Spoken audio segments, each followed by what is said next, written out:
Hello, and welcome once again to the Talk of the Terrace podcast with me, your host, Mike McPhail, and my co-host and good friend, Harvey Carter Hill. How's it going, Harv? Good, mate. Yeah, all good. It's been a good week. That's all I'm going to say. Yeah. It's been good. How's yours? Yeah, it's been all right. I've been off working. For 10 days. I'm back in a couple of days, so a bit annoying that I've got to go back to work. But I'm on for 3 shifts and then I'm off again for 11 days. So buzzing. Got to get all them holidays in that I haven't been able to take during the current pandemic. But it's all paying in now. But yeah. We'll just get straight to the intro bit. We've got a couple of things to mention before the main topic. What we would like to do and happen is get a couple of people on throughout the podcast. If anyone wants to drop us a message, slide into our DMs on Twitter, message me or Mikey on Facebook, drop a comment on the YouTube video. I think that'll be something we both want to do. Yeah. Get some people on. Yeah, get people that are friends. So if you're a friend of ours, or if you're just someone that's found the podcast through the YouTube channel, or just through the just looking for a football podcast on one of the podcast streaming services, which we now share on, then just drop us a message on one of the Mikeable Gaming on YouTube, at Terrace Talk Pod at Twitter, or obviously if you're friends with us, just drop us a message on Facebook or WhatsApp or a text or whatever. And people would love to get people on, and then we'll discuss what topics we'd like you to discuss with us, and then we'll try and get everyone involved. It's just a bit of fun. People who love talking football, come to Terrace Talk of the Terrace. One thing, Mike, just want to ask you. Obviously, we've had some quite good we've had some good reviews, a good amount of people listening. Have you got your best comment or feedback from any of them over the past couple of episodes? What do you mean? I've read the comments. You've just said, we want our mates to come on and talk about it. And one of the best feedback bits I've had is off one of my mates called Elliot, and he said it's like your mates at a pub chatting football. Yeah, and I think that's pretty much what it's been like, hasn't it? I think that's what we've sort of gone for. Also, just one big other mention to my other mate Connor, who asked why I was doing a podcast with Will Young. That was off the first episode when there was no. I remember you saying that. Just the voice. Oh God, my voice. I do like. I like it. But I don't even know what Will Young sounds like. But to be fair, like you said, with the pub scenario thing, it's like all we'd be doing is talking like we're talking now in an Xbox party while we're smashing COD or FIFA or clubs or whatever, you know what I mean? So take it to the podcast. Just like mates in a pub, I think was a really good bit of feedback, and that is something that, if someone comes on, it would just be like mates at a pub that's in your kitchen or game room, isn't it? I'm glad that our second, that's where I am, games room. I'm glad that our second episode we did disagree on something, because obviously one of the feedback we got from the first week was someone saying, I think it was one of your mates again, saying you guys agreed on everything. Sean. Shout out to Sean. Sean. Shout out to Sean. We don't agree on everything. If you saw our Facebook messages we're not going to agree now. And heard our Call of Duty chats when we're chatting, we do not agree. We don't. We're not going to agree on today's topic. And in this episode, on this main topic, we are not going to agree. We've already had a few. So what's the main topic we're going to be talking about today? Well, it was going to be something completely different until I had a message last night from my co-host saying about the Euros. We're going to announce an England squad for some upcoming friendlies. So let's go through our 23-man squad, which was slightly different to what we had, which would probably get moved again. But I was up for it. And I already in my head, I already had a good squad idea of what I wanted to do anyway. So it was all right. So we've gone for our 23-man squad for the Euros, going into this year. Hopefully it all comes to England and we get to watch us win it in our own country. Finals in Wembley. Finals at Wembley. So let's hope we at least make the final. And with the squad we've got. Well, with the squad I've got, I reckon we'll make the final. But like we said, with the no problem. Oh yeah. Maybe not the way you're thinking of playing though. I don't know. But yeah, with the England under-23 squad being announced and them saying that this Thursday in a couple of days they're going to announce the England squad for the upcoming friendlies, we thought we want to get ahead of that because that will probably be a team similar to what Gareth is going to pick. So we're going to pick our own 23-man squad that we think should go to the Euros. Mine is probably based on what I want and a bit of what I think Gareth will do. So mine's a mixture of both. Yours, Harv, I think is just Harvey Hill. If I was in charge, all I'm saying is I'll be famous because we'd be bringing home multiple trophies. Yeah. Oh yeah, you think? Okay. Okay then. Yeah. Let's start with the easy bit. Let's start normally. So what have I got? I've got 3 goalkeepers in my 23-man squad. I've got 3 goalkeepers, 9 defenders, 6 midfielders, and 5 attackers. How have you numbered yours down? How many have you got of each, would you say? I've gone outside the box straight off the bat, and I'm only taking 2 goalkeepers. That is risky. When does the third one ever play? If one gets injured, how does the second one gets the game? He gets the third game of the group stage, doesn't he? Yep. He gets the third game of the group stage. Ben Foster at the Brazil World Cup when we were already out after losing to Uruguay and Italy got that third game against Costa Rica, kept a clean sheet. His one and only match at a England tournament. He's still quality. I must admit, I really like Ben Foster. I love his YouTube channel as well. Love his YouTube channel. Love him on any podcast that I listen to him. Yeah, he was on the Happy Hour podcast with Jack, mate. He was solid on that. Listening to him, that he's quality. Yeah, he is good. He's just honest. He's just honest. Okay, then let's hear your 2 goalkeepers. I'm gonna. There's only 3 to pick from. There's only 3 to pick from, and I'm gonna guess. Obviously, my 3 are Pope, Henderson, and Pickford. And I'm guessing you've left Pope out, probably. Yes. Yeah.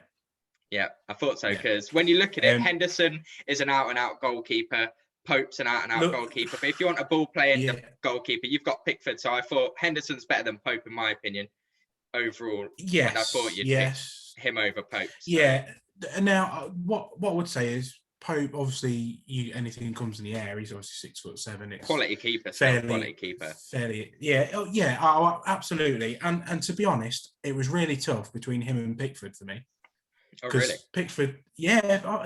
Pickford's a great shot stopper, but then I think Henderson's equal to what Pickford brings shot stopping, probably better.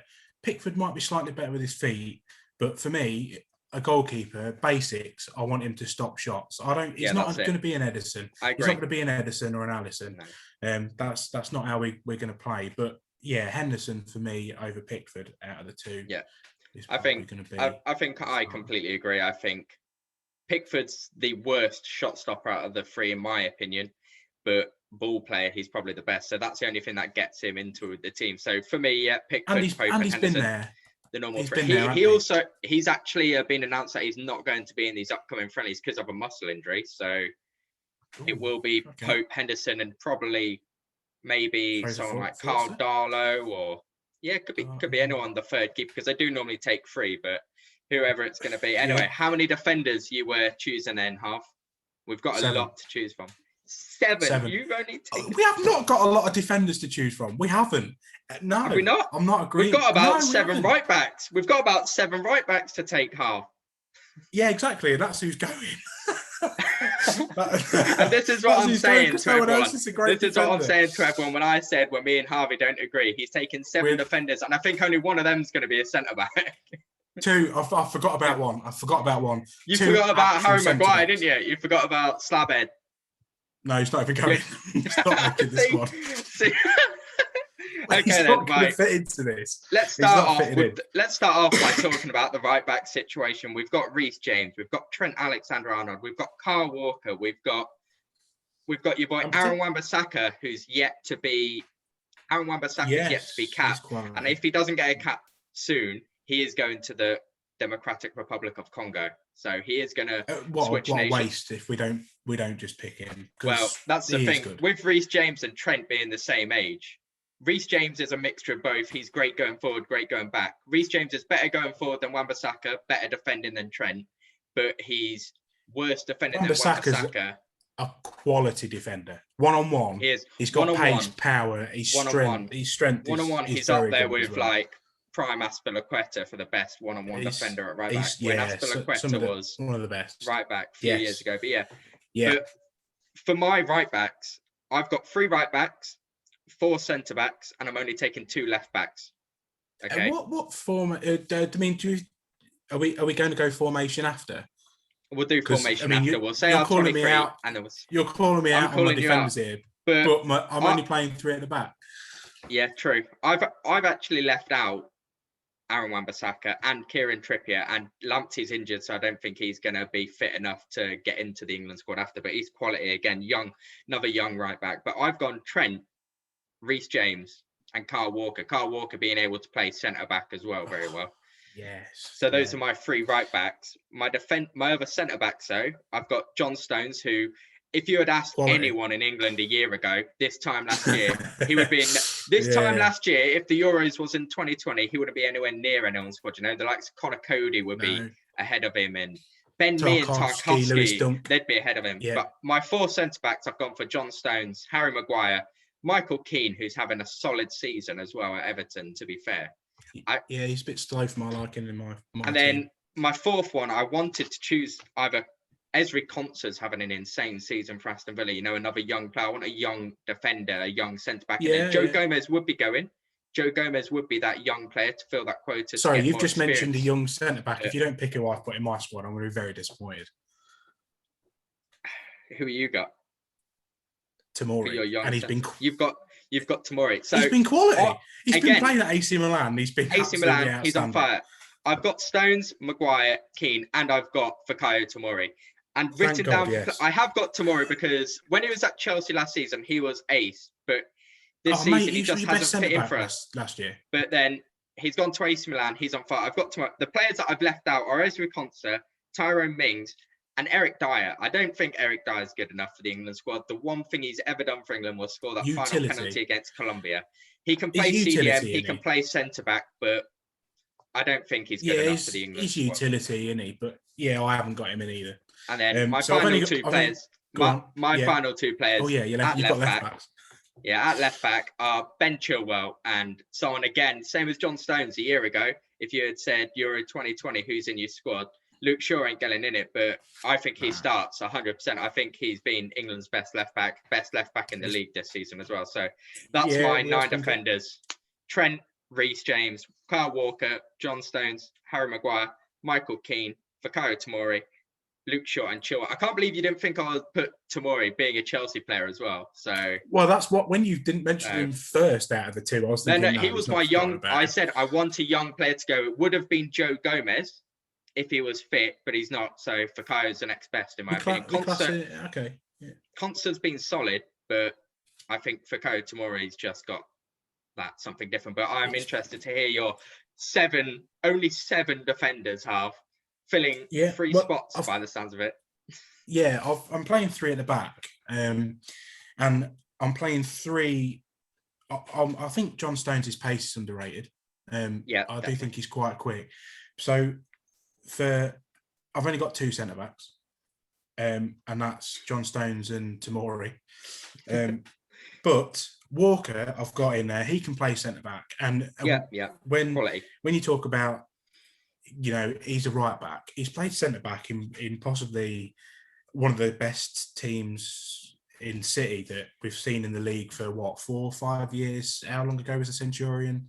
I mean, I'm pretty sure he had a little go at centre back then, and they got 100 points. He's played centre back for England as well, so he's done. Yeah, so you can't, I think there, it doesn't matter. It doesn't matter. He can play right back, centre back. If I want to mix it up, if I really want to, I could.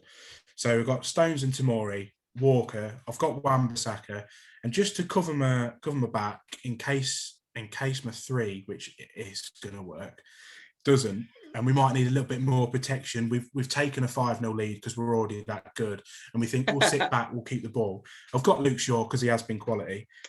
Reece James goes, but he doesn't go. He doesn't go as a defender. He goes as a CDM. I've heard this. But now I've circled Trent. And I also think Trent could play a CDM role because his passing ability, getting the ball out from the back and getting up and down. I don't want him to get up and down, but he's got energy and he's got pace. to cover breaks and counters. I've circled him. For me, he's going to go, but his season's got to improve pretty dramatically. Defensively, he's been woeful. To be fair, and but he hasn't even been good going forward. He hasn't been going forward, but he is. Good. At the end of the day, like we said about the goalkeeper, he's a defender, so he, at the basis of his game, needs to be able to defend. He hasn't been able to do that. Yeah. So you don't want a goalkeeper that can't. But he is in there. No, but for me, like you hear it a lot, you hear it often. Form is temporary, class is permanent, and I think the kid is going to be class. He's still only young, isn't he? To be fair, let's be honest. He's still very young. He won a lot as a kid, didn't he? And probably, I don't know, expectations, the pressure, that can get to people. But I think end of the season, we'll see him come good again. And then going into next season, I think he will be fire. Because I think he'll be working on a few things. He'll have a full pre-season. You know, everything will be normal-ish, won't it? And I think that'll help him. We're hoping so, obviously. I thought Lamptey would be back, right? And I've circled Trent. And when I said that he needs to book up, it'd be because Lamptey would take his spot. Yeah. I thought Lamptey might be back. I know you've said it's questionable, but yeah, Trent needs to sort his ideas out. Lamptey, if he's back and fit, if Trent's still having a dodgy season, Lamptey goes instead of Trent for me. Yeah. And then, wow, rogue shout. So those are your defensive-minded players. I want to hear how many midfielders you've got.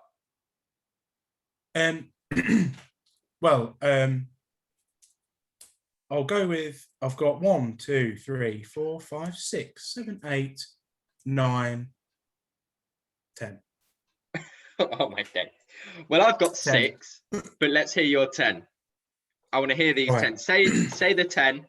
Tell me why. Let's go. Okay. Sterling, probably one of our best. I've got Sterling down as a forward players for myself, but. Okay. Well. But same thing. Okay. But I get what you're saying. Carry on. Yeah, Sterling play right or left wing for me. Right or left mid. Mm-hmm. Foden, Grealish, Maddison, Sancho. That's my starting 5 in midfield, by the way. Wait. You're starting Maddison. Yeah. Foden and Grealish. Right. So, okay. Who's better in midfield than those three? Talk to me. Mason Mount. He's there. Mason Mount. Oh, sorry. Mount instead of Maddison. I do apologise. Okay, I'll tell you. Sterling, Foden, Grealish, Mount, Sancho. Mount. They were just in the row. I was going to say Mount's got more defensive ability and he's more hard-working than any of them lads. So if you're having Maddison, Grealish and Foden in the central 3 of a midfield 5 with just Reece James behind them, that's where I'm saying you're going to struggle because Grealish and Foden don't track back as much. They don't track back. We're not going to lose the ball. Those boys aren't losing the ball. You hope they don't. They're not losing the ball unless it goes in the back of the net. That's the only time. Grealish loses the ball all the time when he falls over. What? Oh yeah, because he's one of the most fouls in the Premier League for past how many seasons? But when you're coming up against players that can actually tackle him and get the ball. But carry on. So there's only 2 teams there that are going to worry me. That's France and Germany. We don't see them until the last 4. I'm not worried. We make the last 4 easy with that 5. Then we've got Bellingham, Henderson, Bakary Saka, Rice. Fair enough. I'm happy you put someone like Jude Bellingham in, someone that's a bit of a rogue shout. Because, like, did you see it? He's not right. Oh no, he's not a rogue shout. Did you see him against Seville in midweek? I did. Wow, and he is absolutely quality. But I just don't think. Absolutely. I'd love him to go. Yeah, who's better than him? Who's better than him? I'd love him to go. I'd love him to go, but I just don't see him going. I think he doesn't go to the Euros right now. Form, he's been outstanding. I agree. Who else is playing apart from Foden and Sterling? Yeah. Who else is playing in their top teams in the league? There, Henderson's playing for 5th, whatever. He's only going because he's been the captain. Sick. Even worse, right? Sterling's at the top. Foden's at the top. Okay, Grealish has been outstanding for an absolute dog team because when he's been out, they've been shocking. He drags them. Mount, obviously, it's been quality for Lampard. Mount's been top tier. He's been the best player at Chelsea for the past 2 seasons as well. Tuchel wasn't sure, gave him a game out, and then realised what a mistake that was. He's back in, nothing. Sancho, top 2-3 with Dortmund. So's Bellingham. Quality. Ward-Prowse. Oh, I had Ward-Prowse in there, but I don't think he goes. Bakary Saka's been the best teenager in the Premier League. He tops the stats for everything. Touches in the opponent box. This is for Arsenal and the league. Touches in the opponent's box. Dribbles into the final third. Dribbles into the opponent's at half. Whatever, you name it. Passes, touches, whatever. I completely agree with Bakary Saka. He goes. And we talk about how good we are. We haven't got that many great defenders. We haven't got that many good goalkeepers. Our midfield is absolutely stacked. Our midfield is our best asset. Yeah. So why not play to our strengths, which we never ever play do? 11 midfielders. Mate, if the work rate's there, we tried that, didn't we? We tried to play.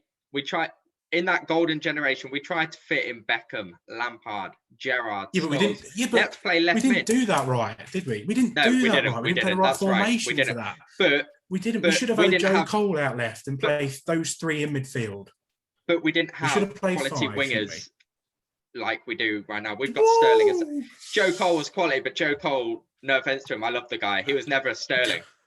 Raheem Sterling. No, he's not. But we're playing to a strength, and our strength was those 3 midfielders were absolutely outstanding. Play them in midfield, and then play your formation around your best players, and that's what I've done. Fair enough. Well, for me, midfield with my 6. Yes, I've gone for Declan Rice. I've got only 6. But that's because I've got some of the ones that you've mentioned. I've got them up top.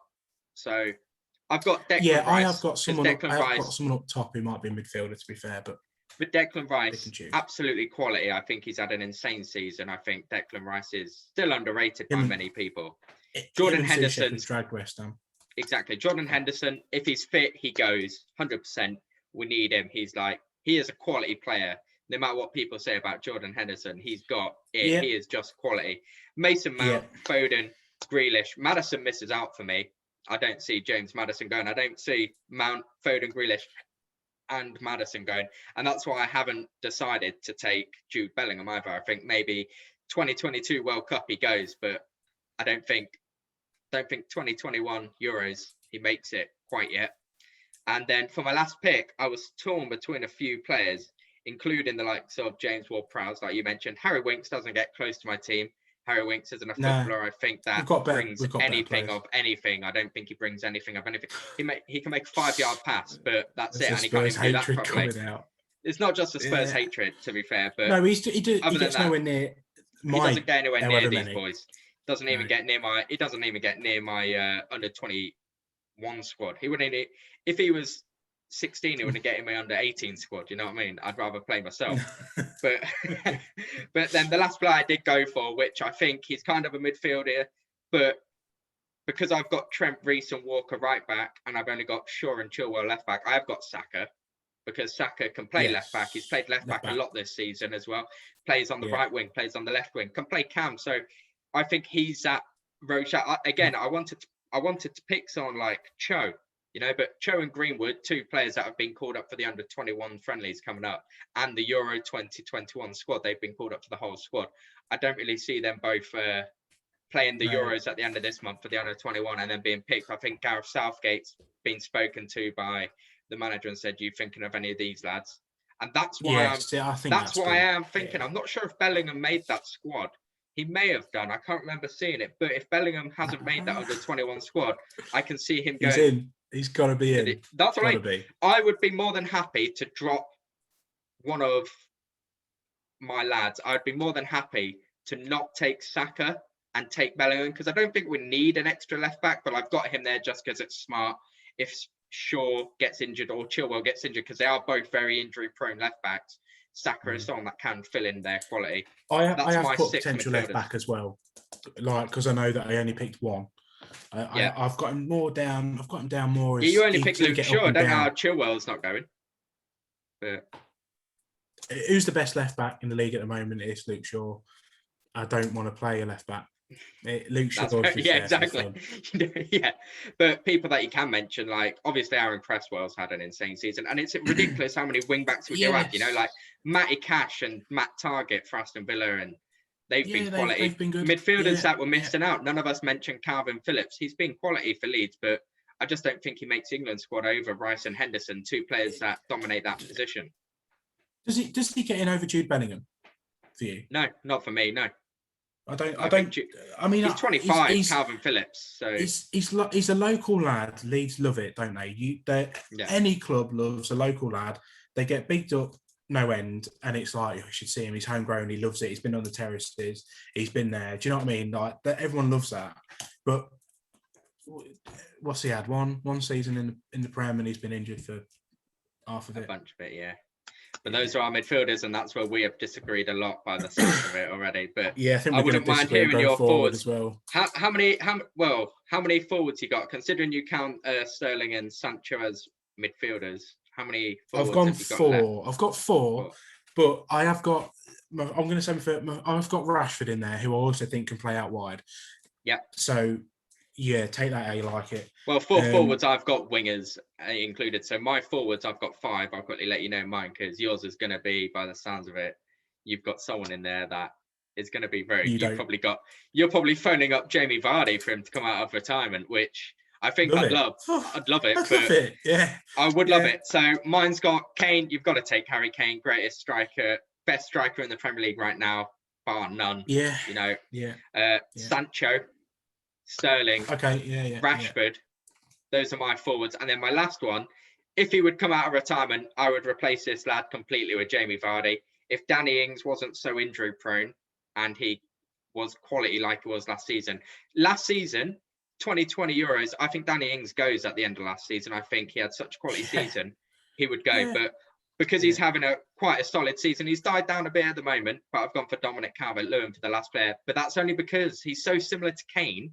If Kane were to get injured, Dominic Calvert-Lewin's a big man. He's similar. He'll drop in there, but I don't want that. I want a Vardy. If I could replace Dominic Calvert-Lewin with a Vardy in my team, I would. But with Rashford, with Sterling, either of them can go up top. So that's my 5. Kane, Sancho, Sterling, Rashford, and Dominic Calvert-Lewin. Again, I've missed out Greenwood and Callum Hudson-Odoi because they are going to the under-21 Euros. I'd love to take Cho. I think Cho's quality, but that's my whole team. Yeah, that's my 5 forwards. I've only got 4. Obviously, I told you about Rashford, and I think he can play going forward or midfield. Kane, he just goes. As long as he's not taking corners, I'm happy with Kane going. The thing is about Kane, right? And he's obviously very good. And for you, Mike, how does he compare to Wayne Rooney, Alan Shearer, Teddy Sheringham, Andy Cole, some like Michael Owen? For just how good does he compare? I don't know. You know, I'm still not fully sold on Harry Kane. How poor is our attacking option that Kane's our leading man with no one else anywhere near him? Yeah, I agree. And you think we've had some quality? We've had some absolute. We've had some decent players like this season as well. This season, we actually haven't mentioned the likes of Ollie Watkins, who's having a very good season. Tammy Abraham, he had a solid season last season, not doing it this season. You know, players like that are young, they're good. But again, Harry Kane, he is world class, but is he world class? He's world class, but is he world class? Like, I don't know. No, I mean, he doesn't. For me, if you're going to say, give me a striker who puts the fear in you, there's 3 now that I named straight away, and that's Lewandowski, Haaland, and Mbappe. And I think Lewandowski's so smart, so smart. He's not got blistering pace, but he's so smart. Movement, just his ability, his technical ability and everything is quality. Mbappe scares the hell out of you because he's so quick. Nobody's keeping up with him. And Haaland's just got something about him. I don't know what it is. I love Haaland. He's not lightning like Mbappe. He's not exquisite like Lewandowski. He's the blend. But he's did you see him against Sevilla? Did you see him against Sevilla last week? Yeah. He's obviously, for those of you that haven't seen it, go watch the video. Haaland scored an incredible goal. He's gone shoulder to shoulder with a player. It was given as a foul, a push. It wasn't a push. He's shoulder to shoulder. He's just a dominant force. He's pushed the lad down. He's whacked the ball into the top corner. They've taken playback over a minute and given Borussia Dortmund a penalty, which he's then missed. The keeper saved it. I think it's Vaclik for Sevilla. He saved it, got in Haaland's face. Shouted at him. Given him the big end. Sevilla got up the other end. Penalties then reviewed. It's retaken. Keeper's off his line. Haaland scores. Absolute shithouse. I've sworn. Absolute shithouse. Gone straight up to the keeper. Like Ruud van Nistelrooy back in the day. Do you remember when Ruud van Nistelrooy done it? I think to an Arsenal player. Can't remember who it was. I remember Keown shouting in his face when he hit the bar. He hit the bar, and then later on, Van Nistelrooy scored, went straight to his face. Haaland done the same thing. That's what I love about football, and that's why I think Haaland's world class already. You know, he's got 20 goals, 20 goals in 14 games in the Champions League for Leipzig. And again, that's incredible. And that is very good. Absolutely incredible. I would just like to point out that the quality of player that we see now is nothing compared to what it was 10 years ago. But at the it's same still an time, impressive stat. The overall quality isn't, but the two best players in the world, in Ronaldo and Messi, are better than the best players of 10 years ago, in my opinion. They're the two best players that have ever lived. They were around 10 years ago, but Ronaldo's better now than what he was then. Yeah. Kind of. He was 26 then. He's 36 now, and he's still smashing it. Both of them out for the first time of the knockout stages at this stage for the first time in 16 years or something, since both Barca and Juve went out, which is ridiculous. But so yeah, we've given you our players. Yeah, carry on. Kane and Rashford. Yeah, Kane and Rashford. I've got just on again, like you say, if I could replace this guy with Jamie Vardy, I would, and that's Danny Ings. And then I've just got, because he has been really good this season, is Dominic Calvert-Lewin. And that's my four. I'm only playing one up top. Ideally, I'd want someone that is going to run in behind and hold play up for the amount of quality players, forward-thinking players that I've got in that midfield. Harry Kane, I think he fits that player perfectly in terms of he'll come back if we lose the ball, which I don't think we would do very often with this team, or we have a shot and they get the ball. They're not going to have much outlay, but I think Kane, he works hard for his team up top as well. I must admit, you see him track back, you see him drop deep, don't you? He fits that type of player that I want up top. Quality. So, do you want to go for your formation? Tell us how you want to play. Well, the way I've set up 4-3-3, nice and simple, okay. 4-3-3. But I have got a road shout in there for kind of a reason. Like, so if everyone's fit, if all of the players we've both mentioned are fully fit, including Henderson, I actually don't start Henderson. I want a bit of. So you've just said if he's fully fit, it doesn't matter. What's it? Doesn't matter. No, but it doesn't matter. my starting 11. I think we don't play like Liverpool, so I don't see how Trent gets in at right back over the likes of Reece James. In my opinion, I just don't. We don't play the way that he'll go forward and whipping crosses. He's got a hell of a cross, and if England played that way, would be better than Liverpool, because when he's crossing it to Salah, Firmino, and Mane, they're not Kane, are they? And Kane's got bit more aerial ability than them. So I don't. My opinion, it goes Dean Henderson in goal. I just want an out-and-out shot stopper. I don't care about passing the ball out as much. He can pass the ball. What are you basing that on? What are you basing that on? Are you basing it on that last season? Because what he did for Sheffield last season, this season he's been quality when he's been playing for Man United as well. Yeah, and he made one mistake last week, but that's been it. Yeah, but I'm talking about just a generic eye test. No stats. When I watch each of him, Pope and Pickford, I just watch him and he's more comfortable for me. I just watch him and I'm like, this is the keeper I want in net.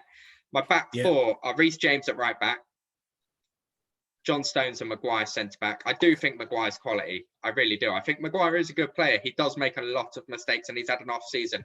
But ever since that Greece incident, I think his confidence has been low. But I do think for England, at that World Cup 2018, he was our best defender by a long way. And I think he'll bring it. Him and Stones, with Stones on form as well. And if you had asked me a couple of months ago, this would have been Ben Chilwell left back all day long. But Luke Shaw's going to take that spot because Luke Shaw has been absolutely quality. You know, Yes. the best signing of the season is arguably Alex Telles, because he's coming to Man United, done nothing apart from make Luke Shaw better. So yeah, make him look good. That's solid. So that's my back four, obviously. Then I've got my midfield three. It is quite attacking compared to what I think Southgate will play with Rice and Henderson. I think he'll probably try playing both. But I've got Rice, Holding, and then someone that can help defensively and in attack. I've gone Mason Mount because he's just quality. Yeah. You know, he does both. He's one of the hardest working players in the Premier League. He absolutely runs about. You know, he's the English Kante, but just better in attack. Not quite the English Kante.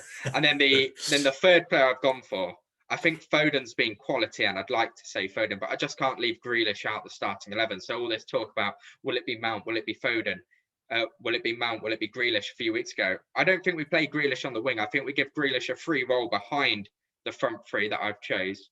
Give Mount that job to go forward and backwards, because like you say, I think we are going to keep the ball a lot. So I don't think we need to have two holding mids like Henderson and Rice. So I've gone Rice holding, Mount as the more box-to-box playing, Grealish as the more attacking midfielder. And then my front three, Sancho right wing / right forward, Raheem same on the left, and then Harry Kane straight down the middle, with the likes of Grealish able to play on the left wing and Rashford able to play on the left or right wing. Grealish and Rashford can interchange, you know, people like that. And Saka's there as well if he needs to come on and be one of them players on the wing. But I think that front three is good enough to beat any back line in the world. I think if we was going into a World Cup with that front three, we'd probably have one of the top three front threes in the world. Because you look at Argentina, they have some quality attackers, but it's only really Messi, you know, that does anything on this world stage, because Aguero's never really done it, you know. Dybala's don't know what Dybala's doing now. Portugal only really have Ronaldo. They do have quality players like Pedro Neto, but I just think Sancho, Kane and Sterling, or Rashford, replace any of them. True, forgot about him.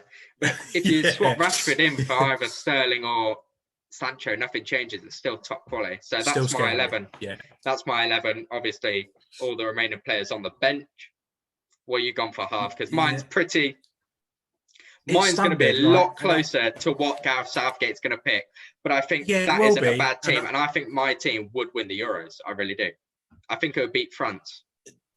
Do you think that, well, if that's the case, do you think Southgate's the problem? Because he's not going to play your team. He's not going to play my team. And I don't think we're going to win it. I don't know. I love Waistcoat. I do. But he's a likable guy. But is he? Yeah. Is he? He's not ruthless enough. If you could take a coach now, anybody, and you could say, can you just come and take England to the Euros? Who are you picking with your team? Bearing in mind your team and who are you picking? Julian Nagelsmann. Yeah. I mean, I think Nagelsmann would take this team and he would, because I want this team to press and win the ball and just attack and be solid at attacking. Or Marco Rose. The German managers are the best in the world. In my opinion. Is that Munich's? That's Munich. Which one's that? Who's Bayern Munich? Munich, he's the old lad, but Nagelsmann's going to Munich, probably, in my opinion. Marco Rose has just been announced that he's going to be joining Borussia Dortmund at the end of the season from Borussia Mönchengladbach. And then, obviously, Tuchel, solid. Jurgen Klopp, solid. But Bayern Munich, can't remember the coach's name. He's an old lad now, but Hansi Flick. Yeah, that's the one. But I think for one of them lads. Obviously, Pep's a solid manager. I mean, 10 years ago, Mourinho would have been quality for England, I think. With the team we had back then, I really do. I think he would have been good, but I don't think he's progressive enough going forward now, even though he's got Kane, Son and Bale, and he still wants to defend. But with that team, I think someone like Nagelsmann, I'd love to see in charge. But as an England manager, if I had to pick an English manager, Graham Potter, I think Graham Potter would carry this England team to the Euros. I think better than what about Dean Smith? Got strikers. Yeah, he's all right, but he's not Graham Potter. Graham Potter's the best England manager in the world right now, in my opinion. And I thought that, but when Lampard was at Chelsea, Graham Potter was still up there. Expected goals, Brighton are solid. They've just got Neil Maupay up top. If you swap Neil Maupay for Harry Kane, Sterling or Sancho, any one of them three, stick them up top. And Brighton are going to be fighting for the Euros. But that's my team. If I had to pick an English manager, bring back Harry Redknapp. Nah, if I had to pick an English manager, I'd take Graham Potter, I think, and probably replace Southgate. But I do love Southgate. He's a likable guy. I think that's what. Give it to Lampard till the end of the season. Give it Lampard. Oh Christ, no. The Mount will probably be captain, mate. Did you not even think of Gerrard there? Did you not even think of Gerrard there? I know it's in I think because of how Lampard fared in the Premier League, I think it would be too soon for Gerrard, but maybe one day in the future. I don't want to rush Gerrard like Chelsea rushed Lampard. But would you not take Gerrard as the England manager? Would you not stick him in instead of Southgate? No, I think Graham Potter. I think Graham Potter. I'm sticking by that. Okay, then let's listen to your team. I think this is going to be interesting. Right. Well, I think I can't remember who said it, and I know it's famous, but if you try the same experiment and get the same results, then you keep getting the same result. It means you're mental, doesn't it? It means you're unstable. And I think that's exactly what England do. We try the same thing at every major tournament. And all right, we got to the last four last time, but we fail, don't we? We ultimately just fail. Can we just give a big shout out to Harry Kane for ruining the dreams of all us England fans? We were 1-0 up, Kieran Trippier, quality free kick. Should have passed it to Raheem Sterling. You've got the worst. You got the worst golden boot in World Cup history, but you're still a quality player. Yeah. So in my eyes, going for the same thing, and I appreciate your team is good, and I do think we'd get to the last four. I ultimately do think the last four, we play France or Germany, and 4-3-3 fails against them in my eyes. So I want something different. I want that's where I'm saying, like, I'd start 4-3-3, but if we was playing France or Germany, I'd probably actually go a 3-5-2 or something, or a 3-4-1-2 or something like that. Or a 3-4-2-1. I would play three centre backs, and I would drop Kyle Walker in centre back with Stones, and I don't know who the other one would be. Maybe Stones and Walker either side of Maguire. That's when I'd have Trent on the right wing back and Luke Shaw left wing back, and that's where I would change it up. But for just playing a game, 4-3-3, that's what I would go for. But let's listen to yours. Okay, so I've gone three at the back, and I've gone Walker, Stones, and Tomori. So pace either side of Stones, even though Stones' pace is underrated. Tomori's been absolutely excellent. We're not playing with a goalkeeper then.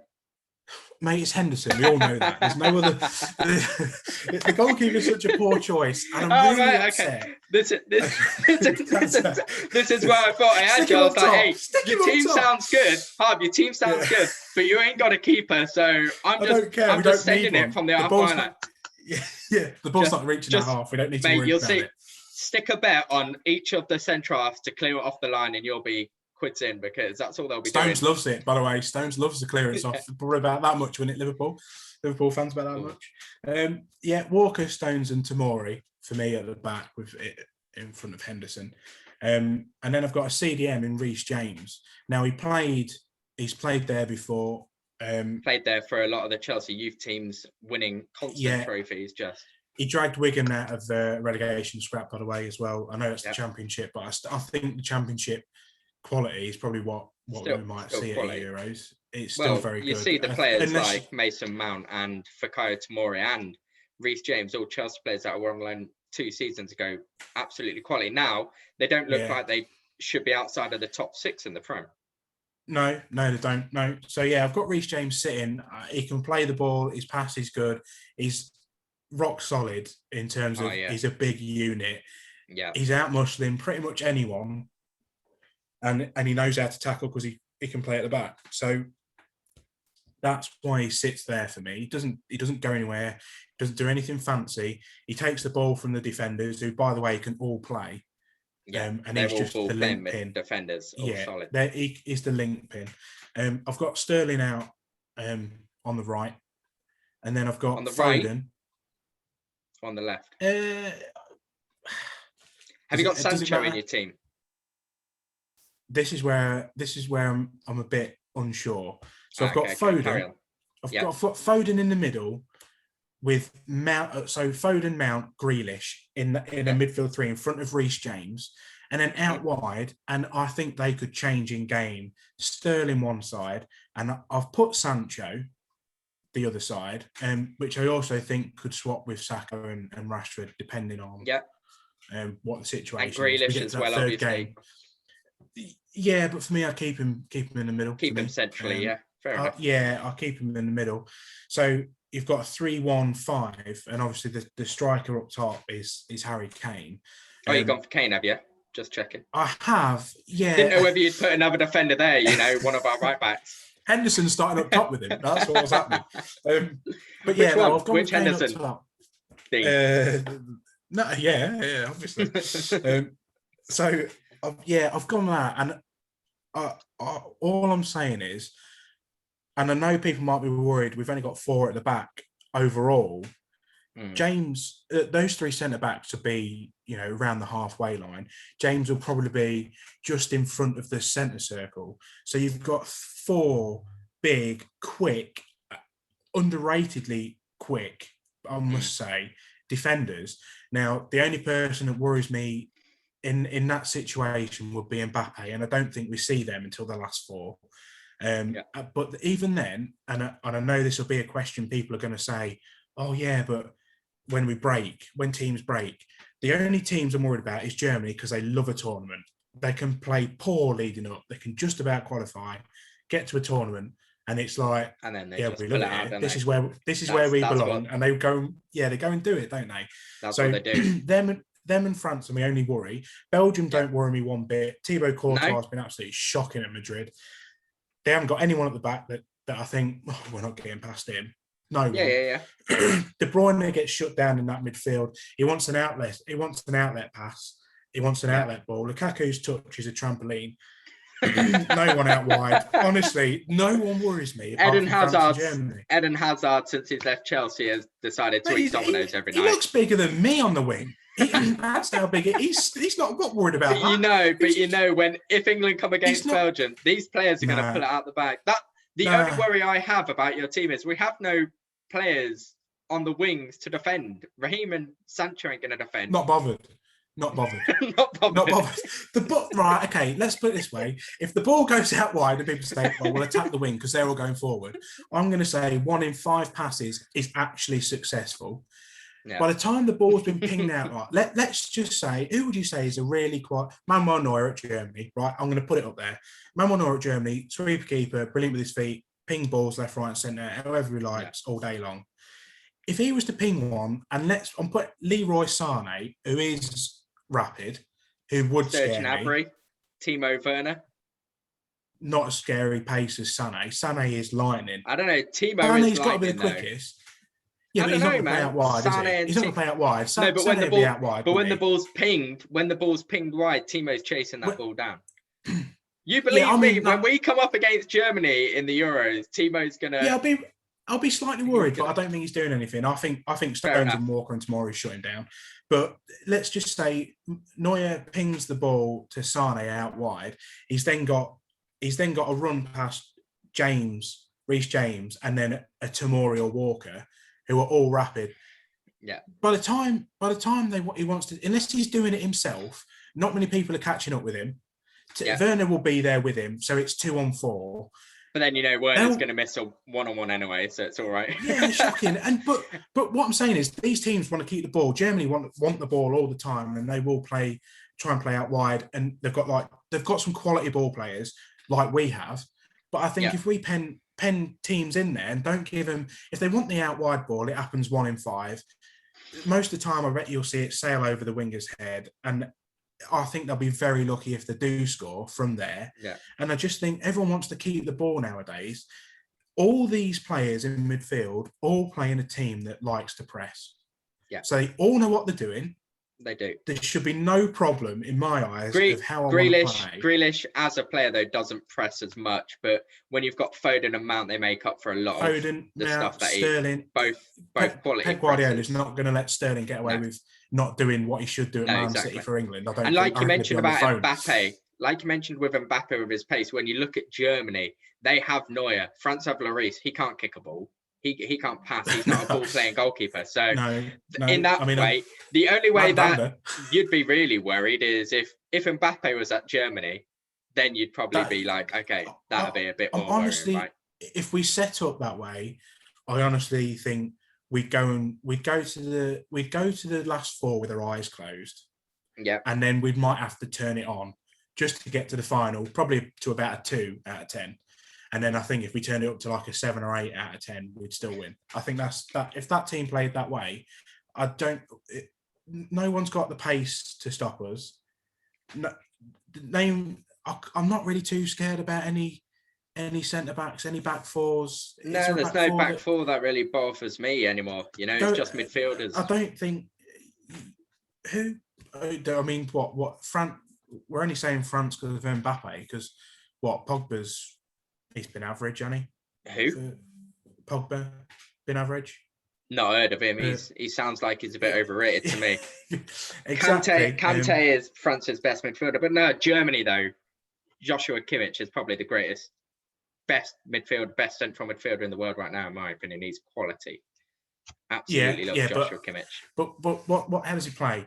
He wants the ball to feet. He wants to pass and play, and he won't have time to do that against a team that I'd set out. We just hurry him. They'd want the out ball. So you've gone for a 3-1-5-1. Yeah, and we've won. Stones easy. Stones, not Walker, a fifth gear. Stones, Walker, and Tamori at the back. Reece James holding. Sancho and Sterling on the wings, with Foden, Mount, and Grealish in the middle, and then up top, the main man, Harry Kane. Comment down below or drop us a message who you guys think. Obviously, Harvey's team is a lot more out there, and as much as I would love to see that team play, it's not going to happen, is it? But disappointing though, because solid team though. People want to watch that five every week. Oh yeah, week in, week out, just because of how good they are, don't they? So midfield five would be fun. It'd be quality. Why would we not? Yeah, exactly. Why would you not want to see? You go to a game to be entertained. All them are going to entertain you. We're a lot more blessed with our attacking midfield options than we are our holding midfield options. So, like you say, why not make the most of it? Yeah. But exactly. Let's move on to the next section of the podcast, which is our score predictor, and a big week for you. Obviously, it was over on Saturday. It was 9-8 last week to me. It was 9-8 to me last week. Yeah. But unfortunately, this week, I got 8 points and you got 12. So we're currently looking at a 20-17 to you. Some big results pulled out for you, man. You got that Man City Fulham game, called it. I said 4-0, you said 3-0. It was 3-0. Probably should have been 5-0. Probably should have. None of us probably should have been a lot more there. Could have been. And then that Newcastle Villa just didn't get that second goal for me, but you bet 1-1. But we've only got 4 games this week, game week 29, because it is FA Cup weekend. So these are what's known as the loser teams, the teams that aren't in the FA Cup because they're trash. So the likes of Spurs are in it. Yes, Spurs are in it. Obviously, you expect Spurs to be in it. They've done a Spursy. Spurs ain't going to be in the FA Cup. They ain't going to be in anything. What are they? They're in the Carling Cup final. The only reason I want them to win a Carling Cup final is, 1, because then the greatest Chelsea manager of all time has carried Spurs to their first trophy in 13 years. 2, my friend Danny Sharp said if Spurs win anything this season, he's buying me a Domino's pizza. And I said, I'll take that bet. It's a lose-lose. Talking of losing, Spurs will probably lose that. So, first game of this game week 29, we've got Fulham versus Leeds on Friday. What are you saying, Harv? And I think they're going to be fired up, Fulham. So I've gone 2-1. You've gone 2-1 Fulham. 2-1 Fulham. You've beat Liverpool. You've put in some good performances. You're thinking this is our time right now. It's going to come together, and we're going to dominate again against Leeds. So big quality. Defensively, they've been absolutely amazing. But I think it's going to be one of them Leeds performances where they just go 6-0 and score. I'm going 3-2 Leeds. I think Fulham will score a couple. Adam Lookman's been solid. He's been quality. Another player that in a year's time, will he make the World Cup squad? We got so many young players coming through. But I've gone for a 3-2 away Leeds win on the Friday game. Next up, we've got Brighton at home to the Toon, Newcastle. And I, myself, have gone for a 2-0 Brighton win. Oh, I've gone 2-1. 2-1 to Brighton, I think Newcastle do score. And I wouldn't be surprised if Newcastle went in at half-time leading 1-0 and Brighton end up coming out and turning it around. I think that's fair enough. That's fair enough. Yeah, next one, Villa Spurs. Now, I think Grealish is back. Yeah. Now. I'm pretty sure he's back fully fit. Another player though that we didn't mention for the Euros is someone like Ross Barclay, who's had a quality season on loan to Aston Villa, has he not? Yeah, he has, but he's been good. I mean? Yeah, but again, does he get in over that bracket? No, he's just in that bracket of players that they're playing good, but we've got that many good players this year. Yeah, my bar to get in that squad was Bellingham, because I think he's 17, 18. Yeah, and he dominated the Champions League game. It would be great. Yeah, it'd be great for him to get the experience as well. What you gone for then, Villa versus Spurs? 2-1 Villa. 2-1 Villa. Woo! Spicy. Yeah. So at the moment we've got 3-2 home victories for Harvey. I'm not saying much about the last game, which is West Ham Arsenal, because I've got 2-1. But for this game, Villa versus Spurs, I've gone for a 3-1 Tottenham Hotspur win away from home. I think they need to pull out a big result, and coming up against a very strong defensive Aston Villa right now with Dean Smith and John Terry at the helm, I think 3-1 would be a solid result for Spurs, and I think they need it. I think they need it after that loss to Arsenal. Yeah, but I've just told you my result. West Ham versus Arsenal. I've followed your previous 3 results. I've gone for a 2-1 home win. If you're going for a 2-1 home win again, Harv, stick a quid on 4 2-1 home wins this Premier League weekend and what you're getting on Sky Bet. I don't know. But yeah, I've gone 2-1 West Ham. Do you know what? I might stick a bet on this because I've actually gone 2-1 Arsenal. Ooh. Now, I really do think West Ham are going to make Europe. I said it in the first episode, but I think you beat your rivals. I mean, the rivals score possibly the goal of the season. I must say that Rabona from Lamela was absolutely outstanding. Pretty beautiful, wasn't it? I think we can all agree on that one. Yeah. But I think you go and do something like that, and I wouldn't have said they really played great, Arsenal, either. I didn't think they didn't blow you away or anything, did they? They weren't amazing. But I think that's the sort of result that you go, right, yeah, let's go from here. We probably go on a run. How many games are left? 10, 11? This is game week 29, so we're talking 9-10 games left, people. Do you know what? I reckon they only lose one more, probably draw one and win the next 7. Really? I reckon that's the sort of result that you get. Yeah, and that happens, I'd say. I mean, they probably have a shocker and go down next season, but yeah, I think how it is. They'll do well, yeah. But they'll be losing players next season, won't they? Obviously. So, obviously. Well, but yeah. West Ham as well. They get Jailings back for this game, who they missed out on against Manchester United because obviously parent club, but. Yeah, I wouldn't be surprised if he scored or something. And then, I mean, they're not at the Emirates. Surprised you didn't. He's an English attacker midfielder, so I'm surprised he didn't make your Euro squad mate with the rest of them.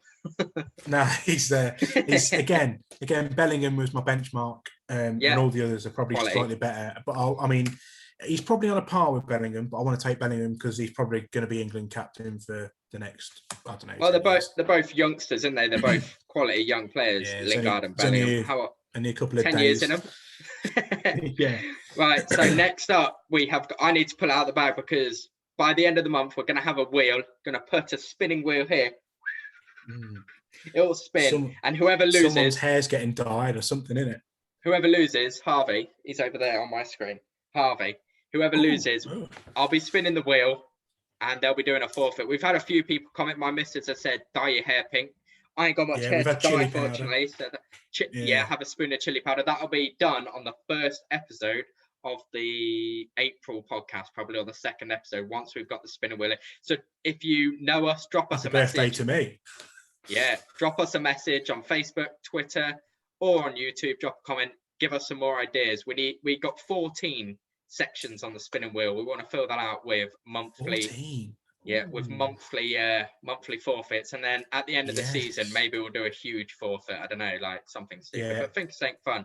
Next up, we've got the Who versus Who. Now, last week we had Ronaldinho versus Dan for me, and Vardy versus Owen for you. Have you got a big one again this week? I'm gonna throw it out there. I've got the one. One. Okay, I'll go first then. If this is the one and this the one isn't Ronaldo or Messi, then because that's the one, right? No, it's not. That's not the one.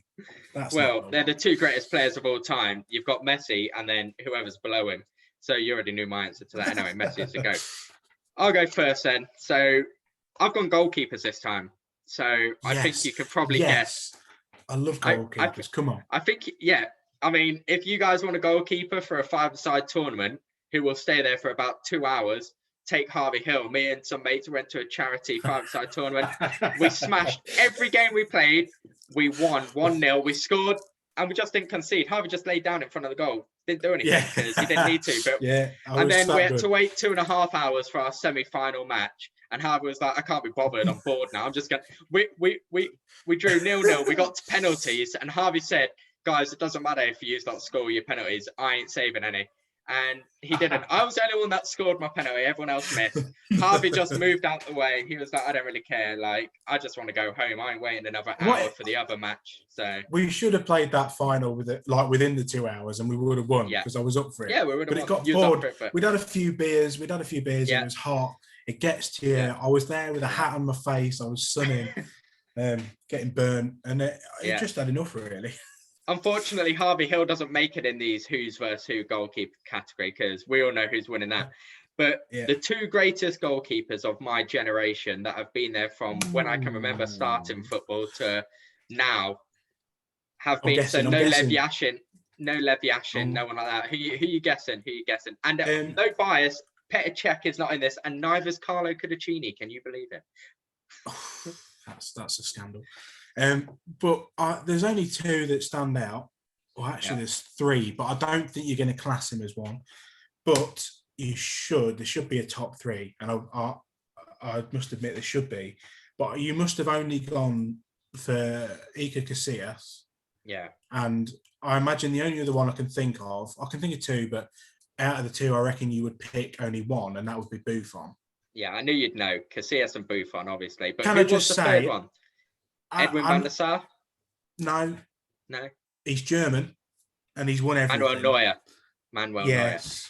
Neuer. Quality keeper. Yeah, but I know what you mean. Those two have been there for a long time. If in 5 years' time, if I was asking you this question, Manuel Neuer would be one of the two options, and I don't know who the second one would be. It could be either of them. But I'm talking about two players that were there when I started loving football, basically, and now one of them's retired. Iker Casillas has recently retired, and Buffon won't be far behind because he's not starting anymore for Juventus, and he's not Italy's number one. Yeah, exactly. So we've got Casillas versus Buffon. Both of them, they've won a World Cup.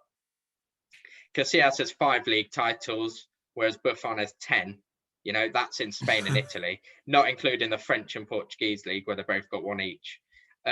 Well, Buffon's got one French league because he did spend some time at PSG, which was crazy, and Casillas at Porto. But then Casillas makes up for them 5 league titles in Italy that Buffon's got with them 2 Euros. Everything. So he's won everything, isn't he? He's won everything. Else. Casillas is only trumped by one player in the Spanish squad, and I believe it's Ramos for caps. So he's on 167 caps, whereas Buffon's number one with 176 caps for Italy. Can't see him getting any more with Donnarumma. There, he's quality. But out of Casillas and out of Gianluigi Buffon, the man that Donnarumma is named after, Gianluigi Donnarumma, who are you taking for your greatest goalkeeper? Very tough decision. Both right answers. I mean, Casillas for me, youngest keeper to win a Champions League. Was he 19? He was very young, or just turned 20 when he won it. We say about World Cups amazing, and it's such an experience, and it's a high quality tournament. But I think the Champions League is a higher standard of football than a World Cup. But if you said, do you want to win a World Cup for your country, or do you want to win the Champions League?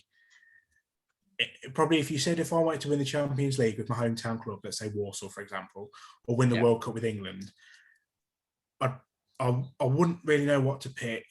Really? Tough. Yeah. Wow. It's your hometown I'm picking World Cup. It's your country. I'm picking World Cup every day. If I could play for Chelsea and win the Champions League, the Premier League, and the Golden Boot all in one season, or go to the World Cup with England and sit on the bench and win a World Cup, I'm still taking the World Cup. I'm winning the World Cup. Are you really? Yeah, I'm winning the World Cup. That's a tough one. But for me, I think it's probably Casillas. And the only reason I know this is because what we were going to talk about, I did a bit of research, and he has the records for like the youngest keeper to reach X milestone for whatever. He has everything. Yeah. In Spain's history and La Liga, and I think that probably tops it. He's won so many more Champions League. Well, he's won more Champions Leagues than Buffon. I haven't even written down Champions Leagues because Buffon's got none. So yeah, for me it's Casillas. But you know, if someone went, you're going to pick one of these for the next 15 years, do you know what? I'd probably close my eyes and go eeny, meeny, miny, mo because I wouldn't care. Because it's going to be a win either way, right? Yeah, but for me, Casillas. I would say Casillas. Yeah, he was only. I watched a lot more. Yeah, he's not the tallest of keepers. He wasn't the tallest of keepers, but his athleticism and his what do you call it? Yeah, when you can your sense of things before it happens.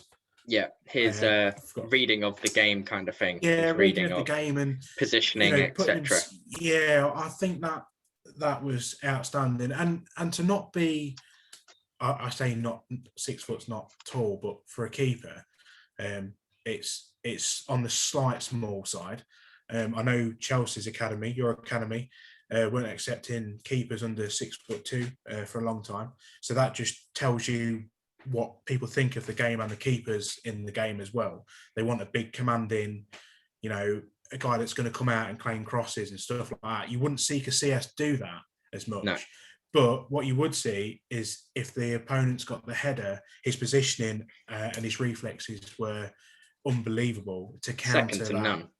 Yeah, coming to claim and stuff like that. So yeah, I'd probably pick Casillas over.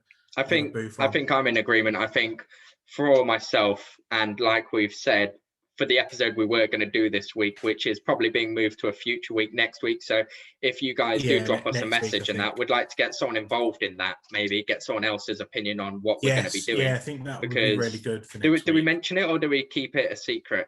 Or I think we could throw it out there. I think. Yeah, what we'll say is the next episode. Yeah, the next episode is going to be our greatest 11. So my personal greatest 11 all time, not favorite. So we're not picking our favorite players. So you won't be seeing me pick the likes of like Petr Cech, who's probably my favorite keeper, or Kudicini.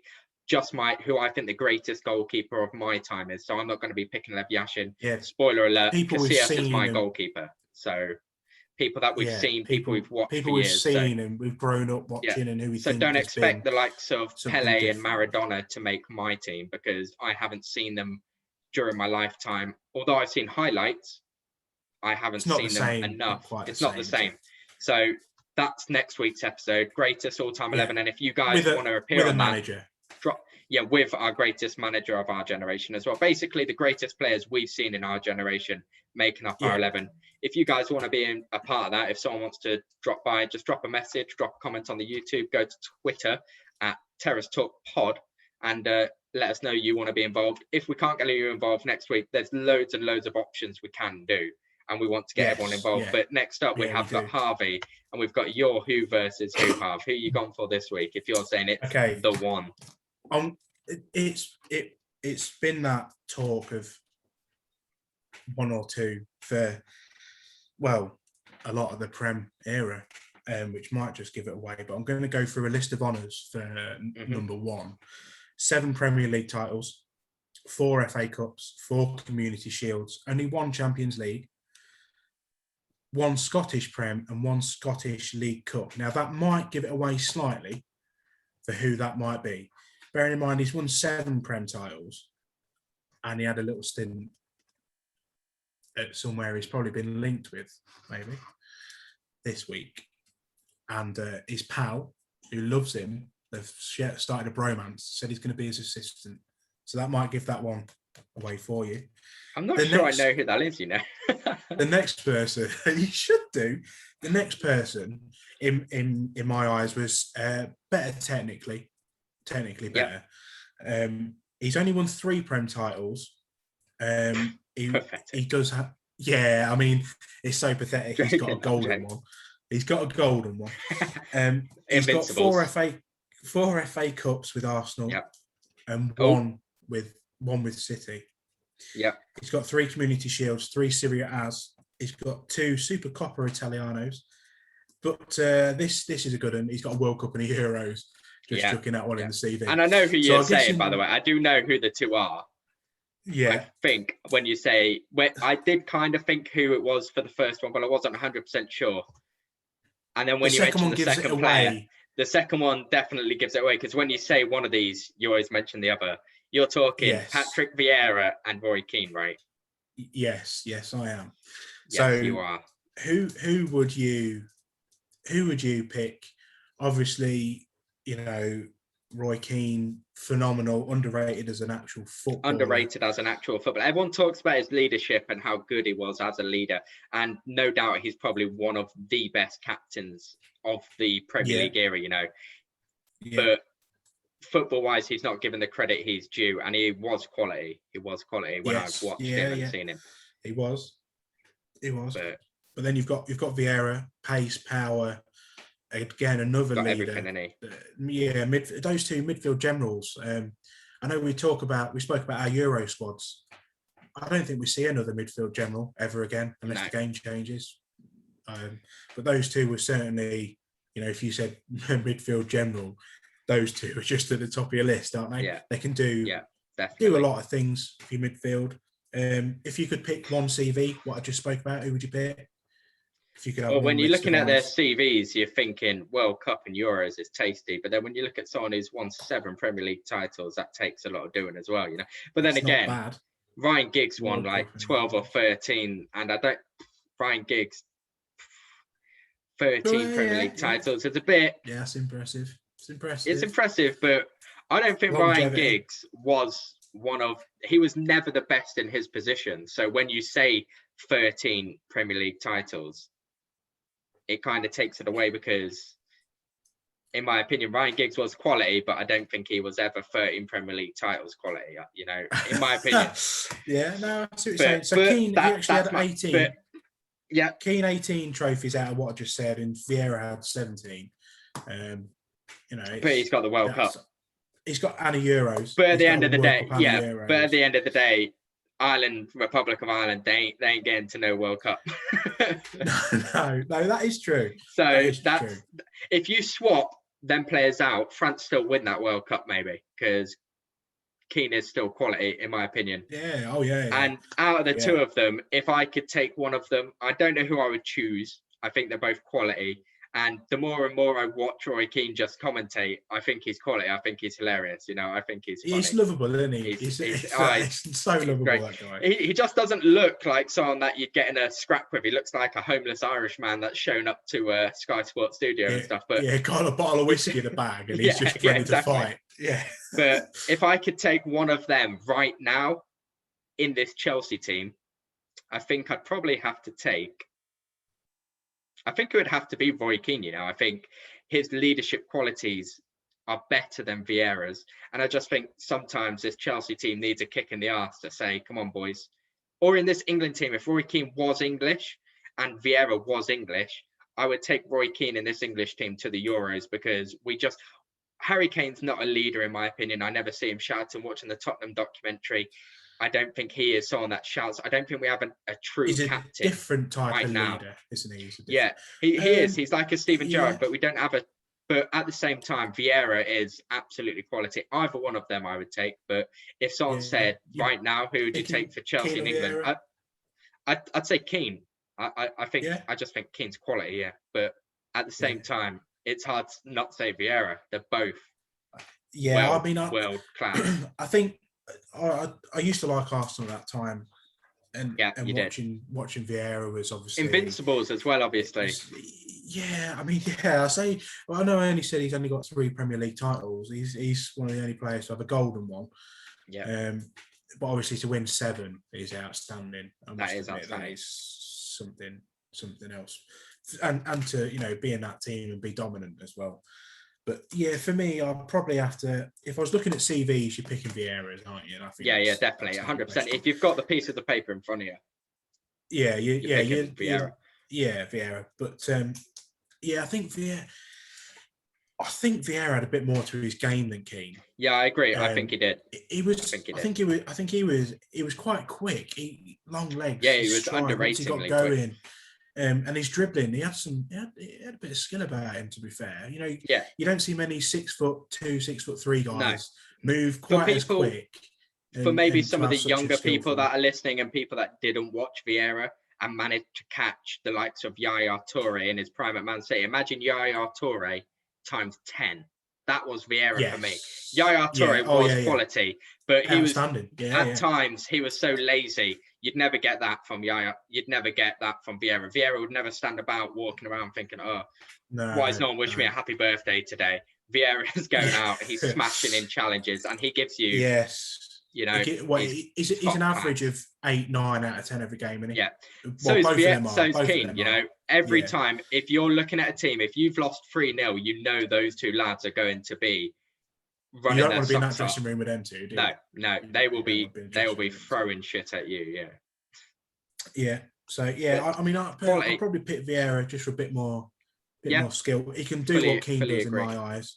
But then going forward, he offers a little bit more. But only, it's still both great. But yeah, that was good. That's your I've got a fact. Have you? Just a fact. Is it a fun fact? I've got a fun fact. It is. I've got a fun cheeky fact. I'll go first because I feel like I'm hoping yours isn't hat trick related again, is it? No, I've swapped. I have swapped this week. Okay, that's good. Yes, that's good. Let's have a listen to your fact that you've got. The first two brothers to play against each other at a World Cup finals. Do you know where they are, Mike? Finals? Yeah, so the final tournament itself. Kevin Prince Boateng and Jerome? Yes, Germany versus Ghana. Germany won 1-0. Very good. Yeah, quite an interesting one, isn't it? So first brothers that I could think of that play for separate nations, to be fair. So I remember the scandal where Kevin Prince Boateng broke Bastian Schweinsteiger's leg while he was at Portsmouth. I believe it was. He was playing for Portsmouth, Kevin Prince. I think he was playing for Portsmouth at the time, maybe. And in a training incident for Germany or something happened. Can't remember. Someone broke someone's leg. Kevin Prince Boateng, I think, broke Bastian Schweinsteiger's leg. He done something. It may not be that. It may be completely off topic. But I remember him going to Ghana. Jerome was at Man City maybe at the time. He chose Germany. Yeah. And those were the two brothers that I thought of. And Ghana are a solid team as well. So that was my I guessed it right. Yeah. This one is a bit fun because it's incredible in the sense that it's probably the most important assist in Premier League history. Mario Balotelli. Yes. He only ever registered one single assist in the Premier League throughout his time at Man City and Liverpool, and it was that one assist in the end of the 2011-12 season when Man City were vying for their first ever Premier League title against their foes, Manchester United. Final day of the season, Manchester United, I think, were playing Sunderland.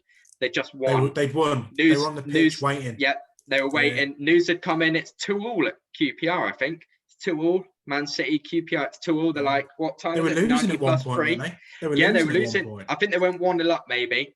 Then they were losing 2-1 to that QPR team. Then they got a goal back. And then in the dying seconds, the dying minutes, the ball's played into the box. And you hear, I can't remember, is it Martin Tyler maybe? Someone commentator, he's like, Mario Balotelli, Aguero! Balotelli's one and only assist in the Premier League for either Man City or Liverpool is by far the most important assist to Man City in their history. But probably in Premier League history, that one assist on the last kick of the last game of that season was Aguero scoring a goal because of a Mario Balotelli toe punt towards him. So that was. If you're going to have one assist in the Premier League, that's going to be the one, right? Yeah, it's got to be one. It's not got to be the one. And that's my fact this week. And again, we both guessed each other's fact. That's pretty solid. Yeah, pretty impressive. Pretty impressive. Did you have another who's who? Did you have two ready and lined up? I maybe did. But I think what we'll do next week, for those of you that are still listening, And it is going to be a bit of a longer episode next week, probably with a third guest. So what we'll do is we won't get them for the score predictor. So we'll do the main topic. And straight after that, we will get whoever's coming on, we'll get them to bring their own who versus who. So we'll only have one who versus who next week.